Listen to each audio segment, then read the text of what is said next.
Bonjour à tous, ici MangaAnimeFan. On se retrouve aujourd'hui pour le classement du Shonen Jump, ainsi que les actualités des nouvelles licences que nous aurons en France très prochainement, étant donné que les actualités japonaises continuent de me faire défaut. Donc, sans plus attendre et sans plus tarder, like, commente et abonne-toi à la page si tu aimes le contenu. Et gêne-toi jamais pour me dire ce que tu penses vraiment en commentaire. Je réponds approximativement tout le temps à tout le monde. Donc, pas de chicane.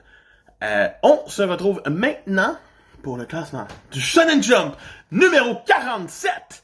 Donc, c'est parti pour la partie hors classement qui voit cette semaine en couverture et en lead color page Blue Box. Oh yes! Une très jolie couverture d'ailleurs qui fait référence à McDonald's, le concurrent direct de McDonald's. Et voilà.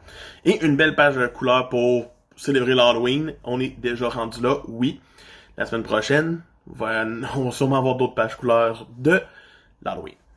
Les autres pages couleurs reviennent à High School Family, que je n'ai sûrement pas. Au Super Mashle, qui continue de nous faire... J'aime vraiment cette page couleur-là de Mashle, je suis content. Et sinon, à notre concurrent de la Golden Future Cup de cette semaine, qui est Shitsuren Beginning. Donc, bonne chance à toi dans le concours. Amuse-toi. Sinon, dans la catégorie nouveauté, encore cette semaine, on retrouve toujours PPP, qui traîne là en mode genre... Ce sera pas long, je m'en viens bientôt dans le classement, guys. Redwood, Neru, faites-moi une place, j'arrive. Ou pas. Hein? Sinon, pour les absences cette semaine, on retrouve My Hero Academia, qui vient rejoindre notre regretté Hunter x Hunter, qui s'amuse à rester sur Dragon Quest, probablement. Et on est parti pour la zone rouge, qui commence paf de même cette semaine, avec bien sûr Redwood en 14e position, qui continue cette chute monstrueuse de je ne sais pas où aller. Précédé par Neru qui inverse avec lui, c'est un ou l'autre à chaque semaine. On retrouve pour finir la zone rouge Ayakeshi Triangle qui retrouve cette zone rouge encore une fois. Il est devancé par Witchwatch qui va pas vraiment mieux, mais c'est pas grave. C'est pas le top 3, c'est pas les pires. Sinon, Magu-chan prend la 10e position cette semaine. Donc, fait sortir de l'eau, surtout Undead Unluck, qui se ramasse 9e. Enfin, lâche les positions de Schnout qu'il y avait depuis un petit bout. Monte 9e, c'est déjà ça de prix. En 8e, on retrouve Sakamoto Days, qui garde une partie de son ventre mou. Donc, c'est ça. Cette semaine, fait une belle remontée, par exemple, c'est Black Clover, qui sort de la deuxième partie du tableau. Il fait « Wow, je suis pas censé être là ». On retrouve en 6e position Mission Yosakura Family, qui montre une forme excellente depuis plusieurs semaines. Depuis genre qu'ils ont fêté l'événement du 10e tome, du 100e chapitre et tout. Quand même pas pire. En 5e, sort du top. C'est Dr. Stone, qui est comme « What? Je suis pas sur le podium. Mais qui est sur le podium à ma place? » En 4e position, on retrouve The Elusive Samurai. Donc c'est toujours pas The Elusive Samurai qui est sur le podium non plus. Mais qui est sur le podium cette semaine? Je vous le dis, c'est en 3e position, Miel Roboko! Sérieux? OK! En 2e position, on retrouve aussi Jujutsu Kaisen, qui réussit à revenir pour son top 2 annuel cette année, au moins, il va réussir probablement à le garder. Et en 1re position, on retrouve l'indétrônable One Piece. Ça, c'est la grande classe. Les informations pour le Shonen Jump numéro 48 sont les suivantes. La couverture et le lead color reviendront à Sakamoto Days. Sinon, les autres pages couleurs reviendront quant à elles à Undead Unluck, Witchwatch et à Snow Smile, qui sera le 4e participant de la Golden Future Cup. Donc, pas plus dur que ça à dire. Maintenant, passons aux nouvelles licences que la France nous a annoncées cette semaine. Les retours, les nouvelles éditions et tout. C'est le temps de starter ça. Donc, on commence cette semaine avec une nouvelle édition pour le manga Trèfle, publié chez Pika, et bien sûr de la compagnie Clamp, qui ont fait Card Capture Sakura. Donc, le manga va être réédité officiellement en France. Ça faisait un bout. Ça va être une édition probablement plus proche de la nouvelle édition, même format que les autres éditions des œuvres de Clamp, donc plus grand un petit peu, avec le 2 tomes par tome. Donc, ça va être la même affaire que il y a 10 ans déjà.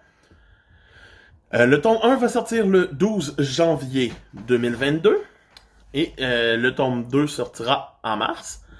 C'est tout simplement pour dire que cette réédition-là commence. Par la suite, la grosse annonce de la semaine pour beaucoup, et donc pour moi, je suis vraiment content, c'est Kurokawa qui a annoncé durant son live qu'ils avaient les droits de Oshinoko et que la série va commencer en janvier. Yes! Dans le fond, pour l'instant, il y a 5 tomes au Japon.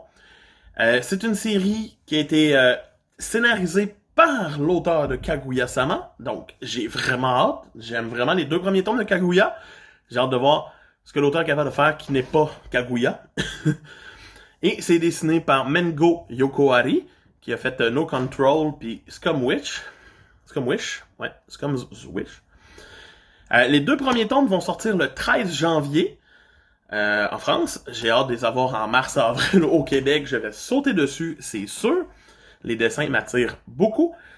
Et le petit synopsis, c'est Goro est opticien, whatever, dans une ville de province et fan d'Ai Oshino, son idole préférée. Quand leurs chemins se croisent, leur destin se met en route. J'ai regardé un peu le premier chapitre et un petit peu plus de son intérêt, et ça m'a titillé à 150%. Ça risque d'être vraiment bon. Kurokawa, chapeau. Par la suite, nous allons avoir chez Kazé, bien sûr, c'était évident que nous allions avoir la nouvelle série de Ryohei Tamura, donc l'auteur de Beelzebub et de Hungry Mary. Donc, la série qui était dans le Jump de cette année encore. Badass Cop and Dolphin, de son nom français maintenant. Et c'est une série en 5-6 tomes. Ça devrait être court. Le premier tome sort lui aussi le 12 janvier. Merci de continuer à me mettre des sorties dans le coin de ma fête en France. J'aimerais essayer de les avoir à Québec à ma place, mais bon, pas grave. Et bien, c'est l'histoire d'un policier qui va faire ses missions avec son collègue le dauphin. J'ai hâte de voir de quoi ça parle. Vraiment, parce que je l'ai pas lu dans le Shonen Jump. Je ne le suivais pas. Parce que je me disais, un jour ça va arriver à Québec, puis je vais le lire. C'est aussi simple que ça. Bravo à Kazé! Sinon, pour une rare fois qu'on a des communications de Delco Tonkam, il nous annonce la suite de Alice in Borderland, avec Alice in Borderland Retry, série complète en 2 tomes. Petite série. Si vous êtes fan de Alice in Borderland, vous allez aimer, parce que c'est la même ambiance. Je trouve juste que ça va trop vite un petit peu. C'est comme la résolution arrive là, c'est 2 tomes, c'est bing, bing, bang, bang, bang, bang, puis c'est fini. C'est un jeu. Mais, c'est refait par l'auteur original, c'est le fun, puis c'était pas l'arrivée, dans le fond, au Japon, de la série sur Netflix aussi, fait que ça concordait pour faire de la pub, c'était le fun. C'est une série en 2 tomes, le premier volume paraîtra le 17 novembre, cette année, donc très, très, très, très prochainement. Donc, gênez-vous pas pour lire Alice in Borderland, et gênez-vous pas pour lire Alice in Borderland Retry. Et vous allez me dire, mais tu n'as pas Manga Fan Alice in Borderland dans ta mangatech. Je suis d'accord.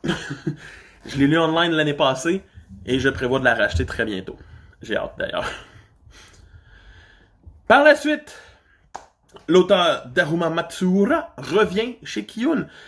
Mais qui est cet auteur? C'est lui qui a fait Kazane, la voleuse de visage. Beau succès des éditions Kiyun d'une certaine façon. Un petit peu glauque, un petit peu tout.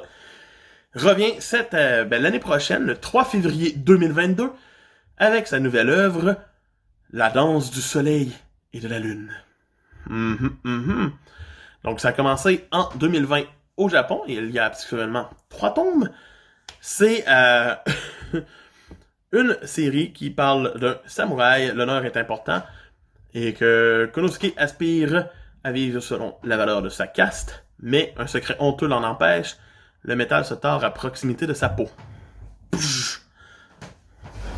Wow!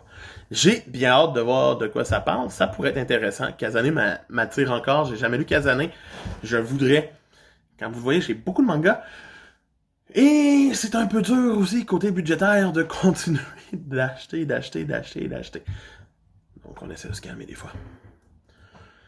Et sinon, la dernière nouvelle d'annonce cette semaine, c'est les éditions Kana qui ont profité du fait que le tome 100 sorte au Japon de Détective Conan pour annoncer l'arrivée d'un nouveau spin-off de Détective Conan en France, qui est le spin-off Wild Police Story, donc qui couvre un peu plus les personnages policiers.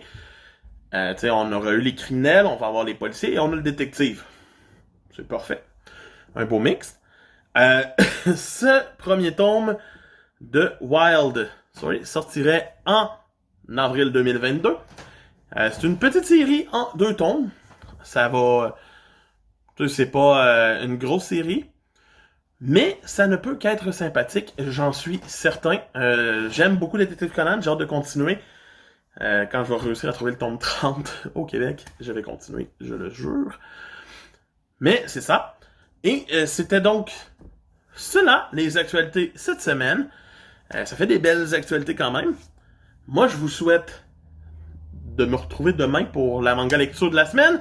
Bien sûr, j'ai avancé Bleach. J'ai hâte de vous voir là-dessus. Et je vous dis, on s'abonne, on like et on commente. Et à demain. Bye!